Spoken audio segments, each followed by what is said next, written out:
আসসালামু আলাইকুম সবাইকে। আজ 20 মার্চ 2025।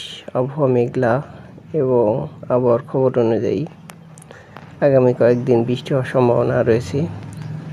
আর এটাই ওল লাগানোর উপযুক্ত সময়, তার জন্য ওল লাগানোর কাজ চলছে। প্রথমে ওলের বেড প্রস্তুত করে ওলের জন্য নির্দিষ্ট পরিমাণ মতো দূরত্বে গর্ত করে সাইড দিতে হবে। ছাই এবং মাটি মিক্স করে ওল বসাতে হবে, যেন ওলটা সহজে বৃদ্ধি পেতে পারে এবং টাইট না হয়ে যায়, মাটি ঢিলা থাকে। ওল বসানো হয়ে গেলে ওলের উপরে জৈব সার, গোবর সার, টিএসপি, পটাশ দিয়ে